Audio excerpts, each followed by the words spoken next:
আকৌ ডিউটিলৈ পথাৰলৈ গৈ আছো। বহুত মানুহে আজি কঠীয়া পাৰিছে। ৰ'দ দিছে পুব।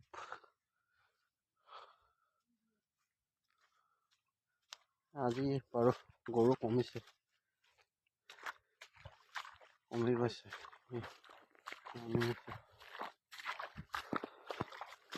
ভাল লাগিছে। বহুতো মানুহে কঠীয়া পৰাৰ কাৰণে অলপ আজৰি হ'ব যেন পাইছোঁ। পুৰা ৰ'দ দিছে, ইমান গৰম হৈছে ন। পামহি আৰু এইয়া গাঁওখন ওচৰে পালোহি। বহুত গৰম হয় যে, কিন্তু কি কৰিবি আৰু, নকৰিলেই নহয়, সেইবাবে কৰিবলগীয়া হয়। খাবতো লাগিব ন। চাউলখিনি কিন্তু খাই মানুহ হ'ব নোৱাৰে কেতিয়াও।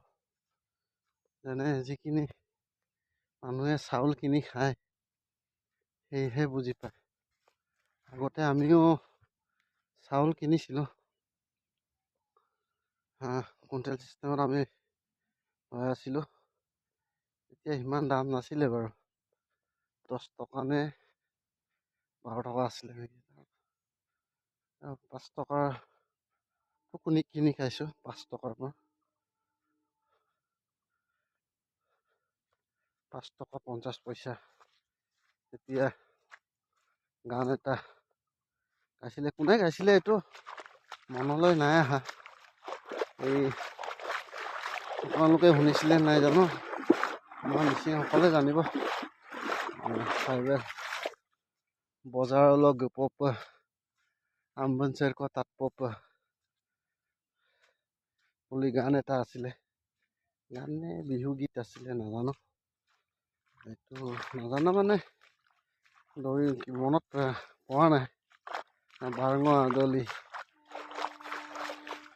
কাপ ৰেলা ডলা তৰিয়ানে, এই গানটি তাৰমানে 5 টকা 50 পইচা।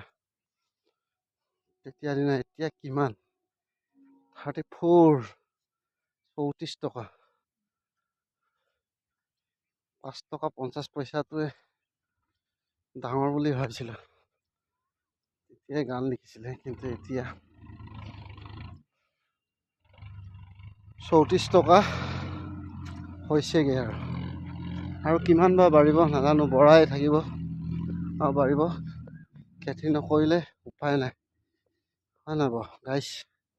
এয়া লোকেও ট্ৰেক্টৰ চলাইছে কঠীয়া পাৰিম বুলি। ফাইনেলি পাই গ'লো। ইমান গৰম উঠিছে, ৰ'দ যেনেকুৱা আজি নগ'লেই নহৈছে। এয়া বাঁহজোপা তলত পালোহি। ভাল লাগিছে হাৱাখন পাই। ওচৰ পালোহি, এয়া ঘৰ পাইছোহি। চনকা জীৱনটো সিমান কষ্ট বে।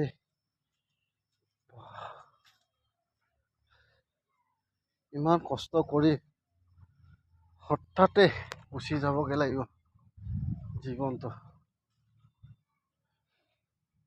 বাই সকলো।